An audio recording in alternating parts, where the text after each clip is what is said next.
Olá, seja bem-vinda, seja bem-vindo ao FLIB, o Festival Literário de Birigui, na sua edição 2022. Eu sou Rogério Duarte, sou mediador desta mesa, a mesa de número 4, cujo tema é O País Angustiado do Futebol. E para debater esse assunto, tenho aqui comigo, com muita alegria, Juca Kfouri e Ricardo Ramos Filho. Vou apresentar os dois, depois eles dão o olá para o público e a gente começa as nossas perguntas. Juca Kfouri é jornalista em atividade há mais de 50 anos, relatados neste livro que está aqui na minha mão, este livro de memórias, Confesso que Perdi, publicado pela Companhia das Letras em 2019. Juca Kfouri trabalhou em revistas históricas, como a Placar e a Playboy, em diversos programas de TV e rádio, e cobriu praticamente todos os grandes eventos do futebol e de outros esportes, especialmente as Olimpíadas, né?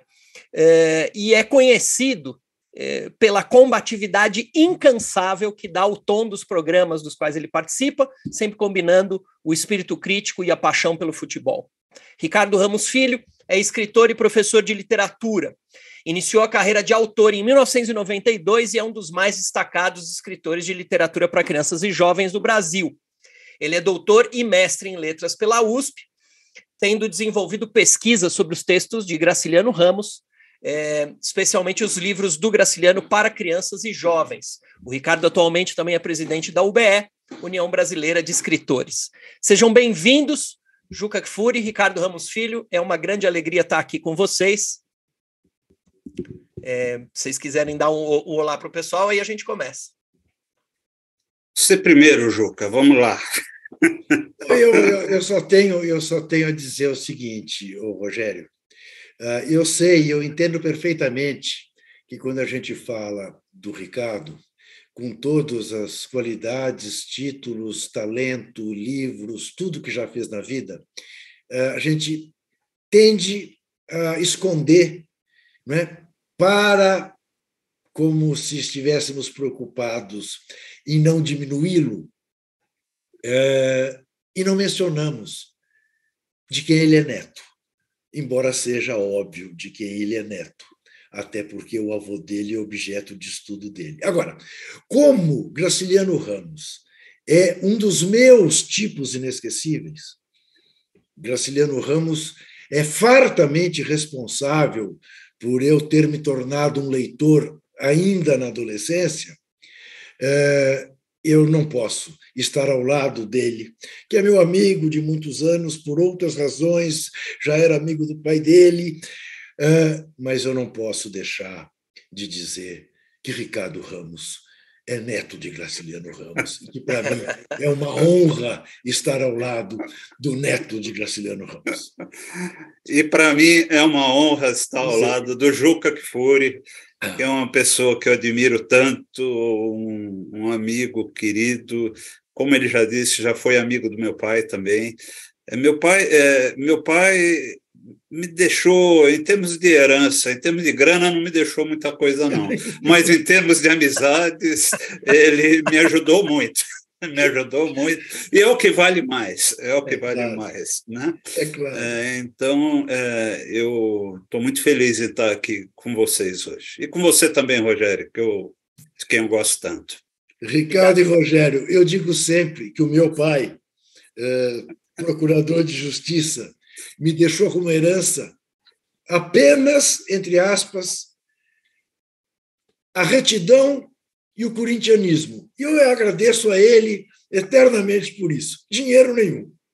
Aliás, Juca, nós temos uma mesa aqui hoje bastante curiosa, porque nós temos um corintiano, um santista e um torcedor da Lusa. Existe torcedor da Lusa, viu? Olha só. Sou eu. Olha só que coisa. Realmente um momento raro da história do futebol brasileiro.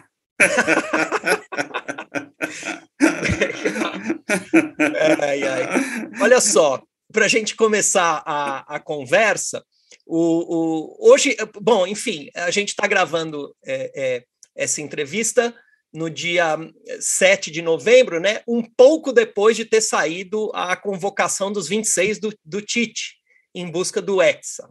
E a gente tinha preparado a seguinte pergunta, Juca. Hoje, na sua coluna do UOL, você falava nos desafios do Neymar na Copa do Mundo, né? Ser o Didi, de 1958, o Garrincha, de 62, Pelé, de 70.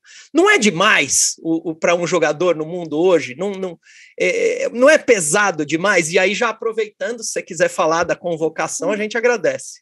Então, Rogério, você, veja bem, né? Você falou na angústia de um país às vésperas da Copa do Mundo. Na verdade, né, essa angústia não era exatamente quando se deu o título para esse nosso papo, essa nossa mesa, não era por causa da Copa do Mundo. A angústia era por causa da eleição. Estávamos todos, com justa razão, muito angustiados. Eu te confesso que, pela primeira vez na minha vida, aos 72 anos, sendo que tive 3 oportunidades profissionais para ir trabalhar fora do Brasil, e não foi em qualquer lugar, em Nova York, em Paris e em Londres, ser correspondente, e não fui porque achava que era a minha obrigação combater a ditadura. Hoje me arrependo disso, porque eu não tinha a menor importância para combater a ditadura. É como se derrubar a ditadura, de alguma maneira, dependesse de mim. Era um pouco pretensioso da minha parte. Mas, enfim, eu cogitei da hipótese que, se o sociopata se reelegesse, ia embora. Porque eu não vou, vou para Montevidéu, que é aqui pertinho, vou para Lisboa, mas não vou ficar. Não, porque realmente o país terá passado um atestado de loucura a tal ponto que eu não quero ficar. Muito bem. Felizmente, estamos aliviados. Eu vou para o Catar agora, dia 16, só por isso quero deixar claro para todos e todas que nos veem, não estou presencialmente em Birigui, que era a minha vontade de estar, porque é muito mais gostoso olhar no rosto das pessoas, no olho das pessoas e conversar e tudo mais, mas, infelizmente, estou numa correria danada, e acabo de sair do ar para poder bater esse papo, porque estava exatamente no UOL tratando da convocação da seleção. A convocação da seleção em si, Rogério, eu te diria o seguinte, o Tite convocou 26 jogadores, eu não faço restrição a nenhum dos 25. Faço a um, o Daniel Alves, que não há o que explique. A única explicação que eu acho... Nem está jogando, né? Nem está jogando, não, nem tem time. Que não joga.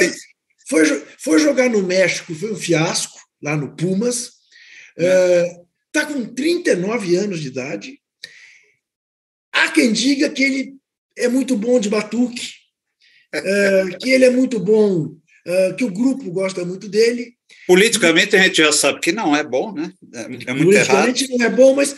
Ricardo, estou tentando afastar completamente qualquer avaliação política. Eu estou convencido de que ele é testemunha de algum crime hediondo cometido na CBF. Porque não há o que justifique... E injustiça, inclusive, com jogadores como Marcos Rocha, que eu nunca achei um grande craque, mas, claro, mas que é um trabalhador do futebol. Mas é claro, eu disse isso agora há pouco no UOL. É uma injustiça com todos os laterais direitos nascidos no Brasil.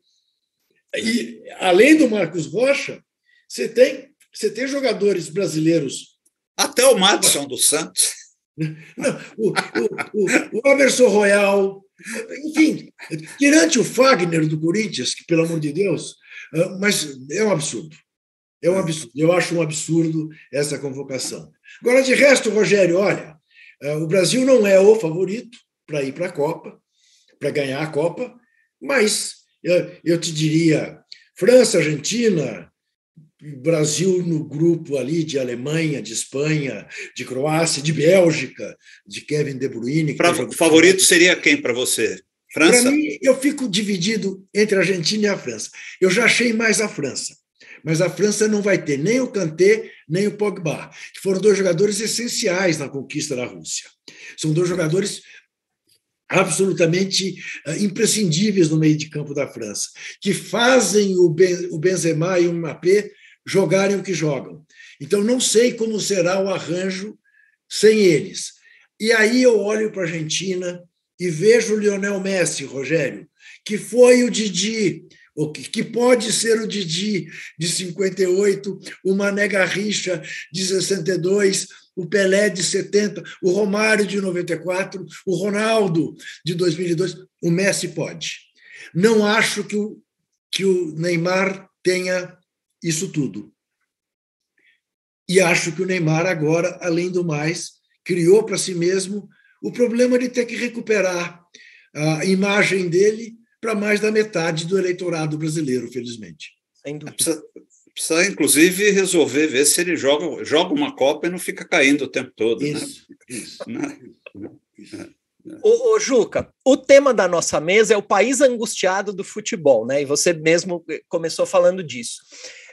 Além disso que a gente já acabou de falar, a Copa vai ser um alívio para as angústias recentes ou vai aprofundar? Eu acho que vai ser um alívio. Rogério, eu acho que tudo daqui para frente será um alívio. Sem nenhum exagero. A gente já está respirando, né? Sim. Veja bem. Vamos aos fatos. Lula eleito dia 30. Imaginava-se uma catástrofe econômica na segunda-feira. Duas coisas que não mexem na tua vida, nem na minha, nem na do Ricardo. Mas o dólar caiu, a bolsa subiu. Né? O Egito convoca, o Egito ou Marrocos, convoca o presidente Lula para representar o Brasil na Conferência do Clima. Uhum. Não é isso? Isso. Você vê um desanuviar de ambiente. Carla Zambelli pega um avião e foge, vai para a Rússia. O assassino que abalou o Brasil morre de infarto. Opa! Eu não desejo a morte de ninguém, mas eu estou constatando. Ele morreu e eu não conheço ninguém que tenha lamentado a morte dele por razões óbvias. Por razões óbvias. Quer dizer, o país está desanuviado. Tem aí, né, uns doidivanas na rua dizendo que o Paulo Freire vai ser o ministro da Educação. Tem isso. Né? Diretamente de onde ele estiver, né? Exatamente. Então, eu te diria que eu vou para a Copa absolutamente aliviado, para um festival de futebol, que é, na verdade, Rogério, o que é uma Copa do Mundo. É um grande festival de futebol. É um grande festival. Essa Copa, particularmente, tem tudo para ser de excelente nível técnico, porque no meio da temporada europeia e não no fim, como em regra são as Copas do Mundo. Entendeu? Então, eu vou, embora não goste da ideia de passar 14 horas dentro de um avião... Era isso que eu ia perguntar. Não por medo de avião, tá? Mas é chato. É muito chato, eu acho. Eu acho também. Fico claustrofóbico, chega uma hora que o cheiro do avião começa a me fazer mal, mas enfim.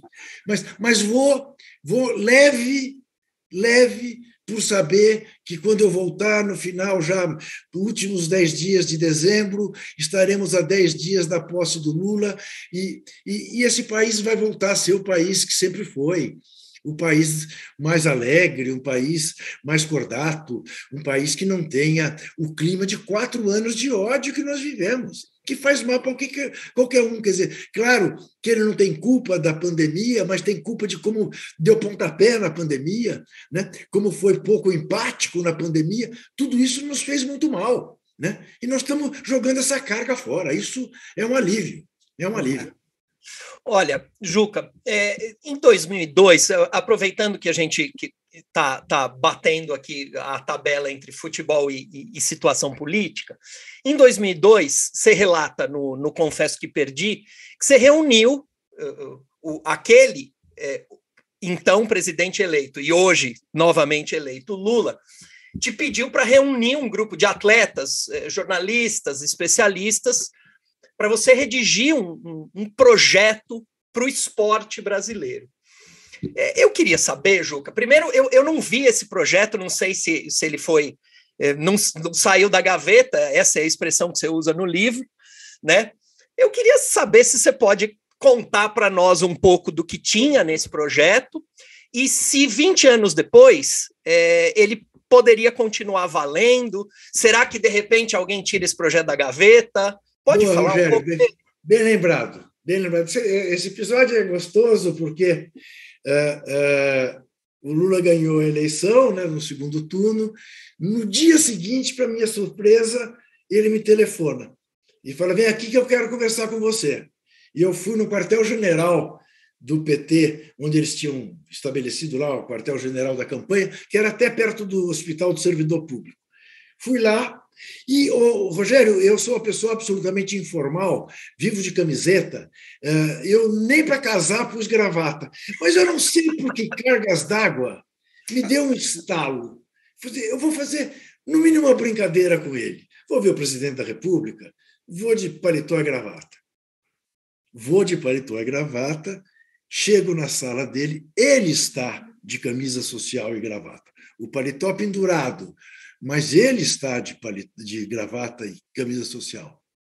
Eu entro e eu digo para ele assim: e agora? Como é que eu lhe chamo? Ele dá uma gargalhada e diz: me chama de presidente, Juquinha, me chama de presidente, Carolina. Bom, e aí, falando sério, nós não temos um projeto de esporte. Eu queria que você juntasse uma turma e, antes da posse, me entregasse isso. Eu ainda brinquei com ele e falei: presidente, eu tenho certeza que há 27 projetos de esporte em cada uma das sessões do PT pelo Brasil afora. Ele falou assim: não, eu procurei e não tem. Bom, Rogério, a gente juntou uma turma: Sócrates, Raí, Medic Paula, Bebeto de Freitas, 2 professores da área de educação física da Escola de Esportes da USP, mais gente, não vou me lembrar de todos. E durante 15 dias trabalhamos 7 horas por dia. Zé Trajano, 7 horas por dia. E quando fomos entregar, uma semana antes da posse, ele fez questão que essa entrega fosse uma coisa feita formalmente. Formalmente. Tem fotos, tem tudo. Cerimônia. Entregamos para ele. Bom, ele nomeou para ministro do esporte o Agnello Queiroz, do PCdoB, que pôs na gaveta e nunca abriu. O que era? E você pergunta se ainda seria, se ainda pode ser. Pode. Por quê? Qual é a ideia mestra desse projeto? A ideia mestra desse projeto é que é função do Estado prover,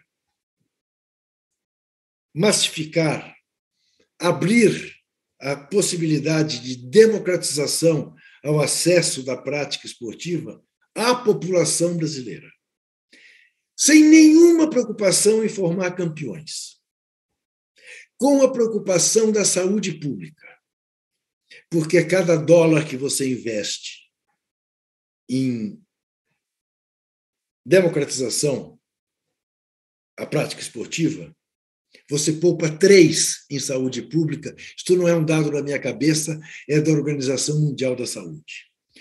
No Brasil, o Ministério da Saúde, a gente sabe, é o Ministério da Doença.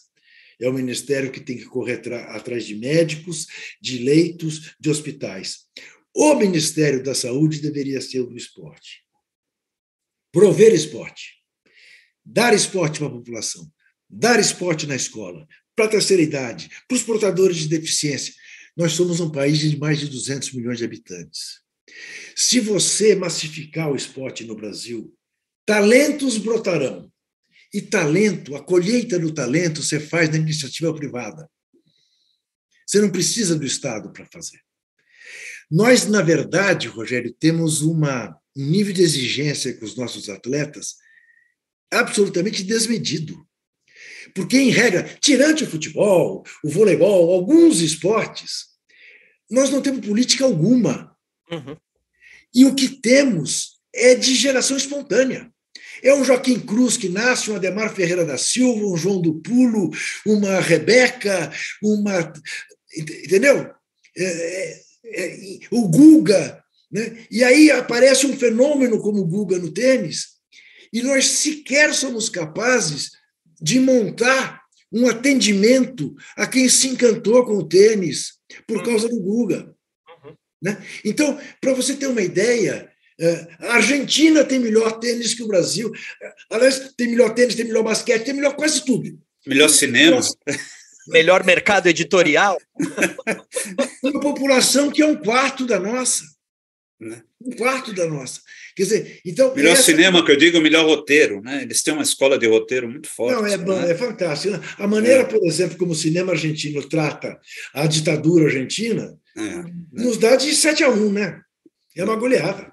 É uma goleada. Né? Mas, você já imaginou o dia que eles tiverem mais de um ator, além do Darín? Não for só o Darín? Pois é. Né? Mas, enfim, a ideia era essa. A ideia era essa, que não foi posta em prática. E tivemos... Por quê? Porque o Ministério do Esporte acabou servindo para atender necessidades das coligações e papapá, e eu espero que dessa vez não seja isso. Agora, 20 dias antes da eleição, a gente organizou uma outra reunião dele com esportistas. Ele recebeu lá também um projeto. Vamos ver o que acontece. Eu estou muito esperançoso.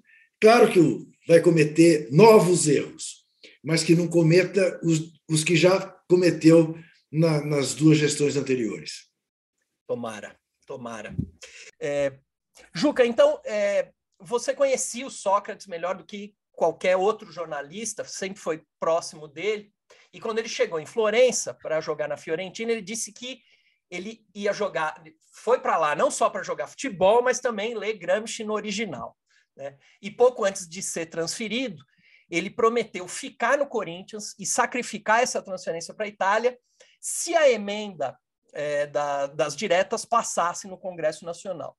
Conhecendo o Magro como você conhecia, você acha que ele teria ficado se a emenda passasse?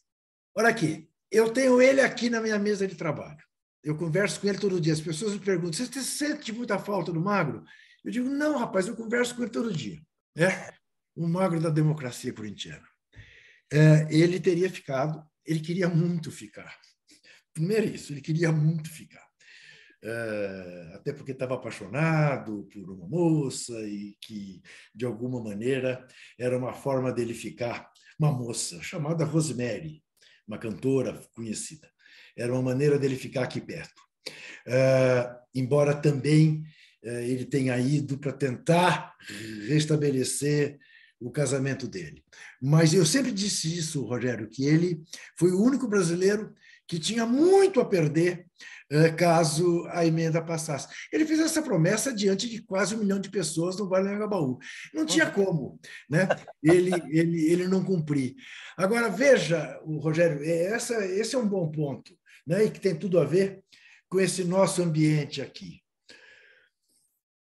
Quando eu conheci o Sócrates, eu conheci para fazer uma edição especial da Placar em 79, quando, no Brasil, o grande ídolo era o Zico, um ídolo da torcida do Flamengo, que é nacional, mas, enfim, um ídolo carioca. Placar tinha sede em São Paulo. E o Magro aparecia como o grande ídolo do Corinthians. E a gente fez, de provocação, uma edição especial cujo subtítulo era O Maior Jogador do Brasil. Tá? Eu até brincava quando falavam comigo depois, pô, mas isso aí está sendo parcial. Como é? Eu falei, não, ele tem 1,90 m e tantos, ele é muito maior que os outros. Não está escrito melhor.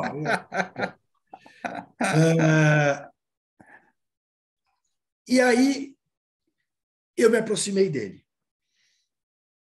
Rogério, acredite você ou não, numa sessão da revista de ping-pong, pergunta e resposta curta e grossa, ele dá 10 para o Figueiredo, que era, então, o ditador de plantão.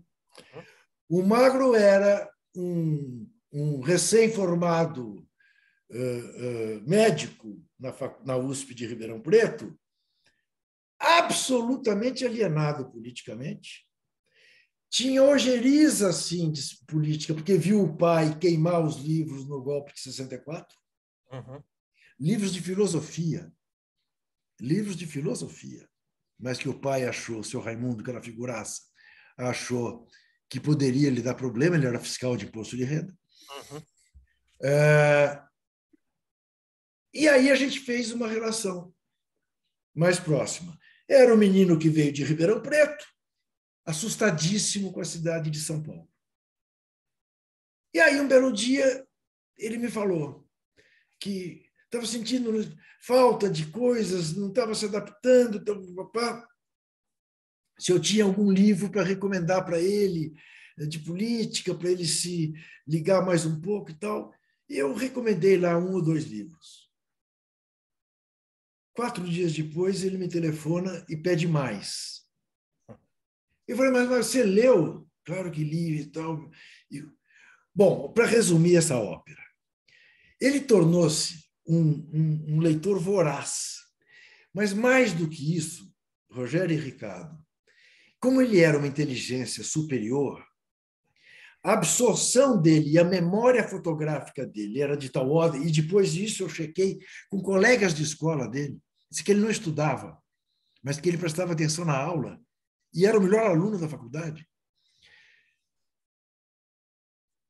que eu comecei a recomendar livros para ele, que na devolução, quando a gente conversava, eu percebia que ele tinha entendido melhor do que eu, que ele tinha tido um olhar que eu não tinha sido capaz, entendeu? E eu falava para ele, uma delícia, Magro, porque agora eu te recomendo o livro e você me devolve o livro melhor do que eu entendi.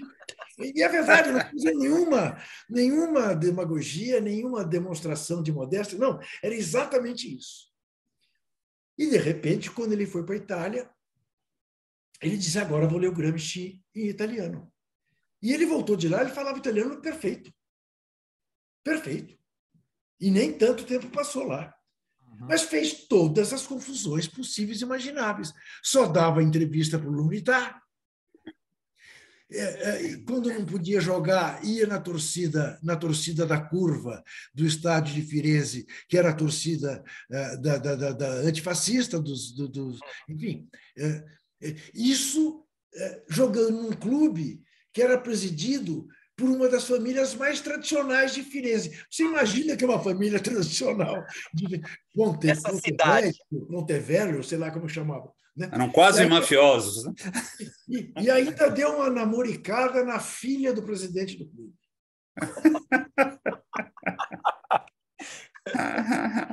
Muito legal. Muito legal.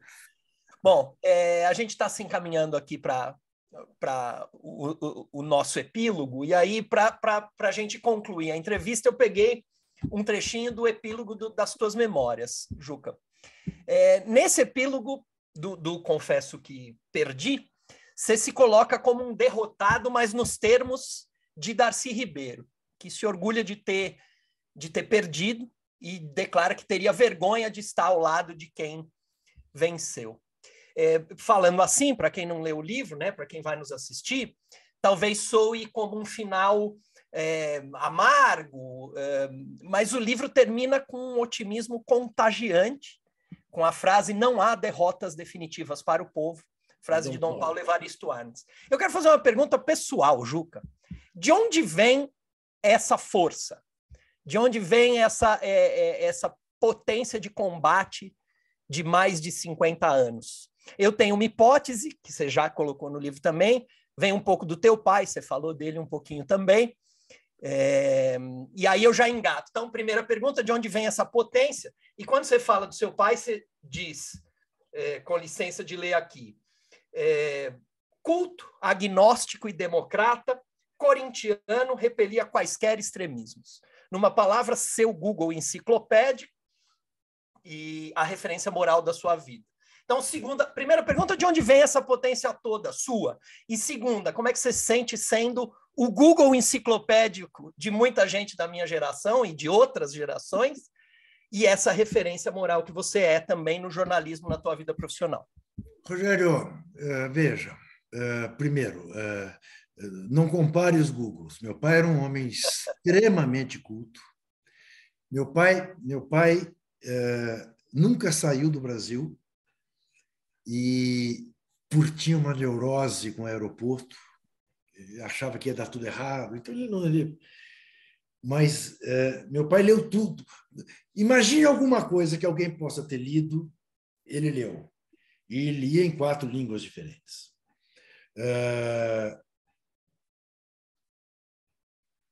A imagem que eu tenho do meu pai é sentado na poltrona dele com um livro na mão.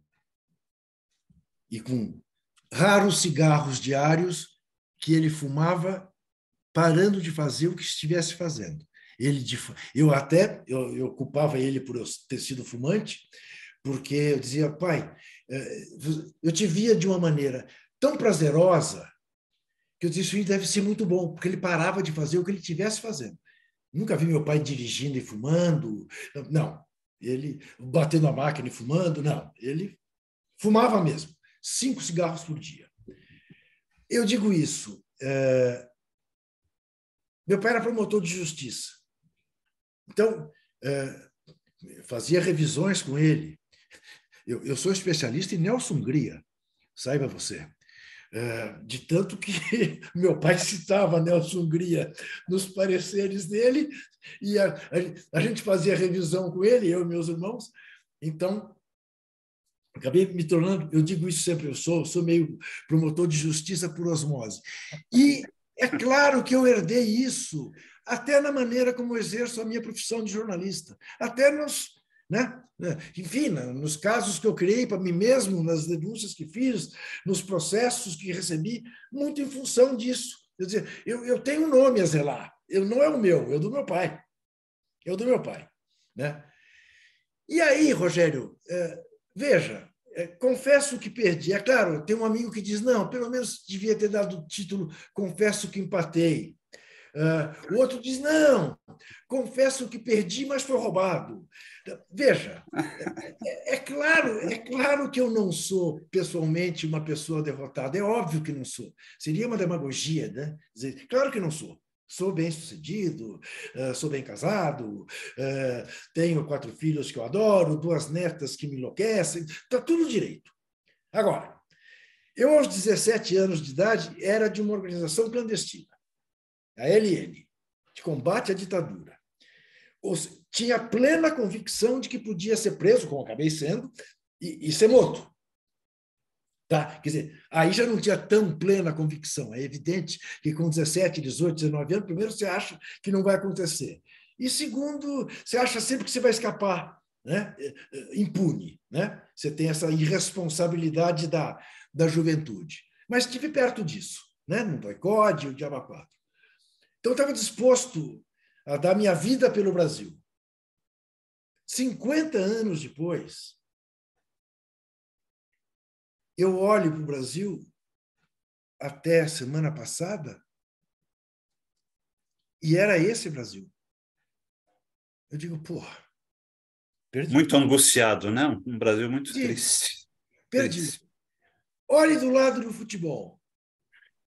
Eu cresci vendo os Santos do Pelé e do Ricardo Ramos, do Doval, Mengalvo, Coutinho, Pelé e Pepe, e o melhor futebol do mundo. E o Mané Garrincha, e o Newton Santos, e o Didi, né? E o Tostão, e o Rivelino. De repente, então eu ia aos domingos ao Pacaembu, ao Morumbi, ver essa gente jogar futebol. Apaixonado que sou por futebol. De repente, os ídolos do futebol brasileiro não são ídolos do futebol brasileiro, são ídolos do Barcelona, do Bayern Munique, da Juventus, do Real Madrid, Pombas. Também perdi. É nesse aspecto que eu confesso que perdi. Claro, é uma homenagem a Darcy Ribeiro, teria vergonha, sim, de estar ao lado daqueles vencedores.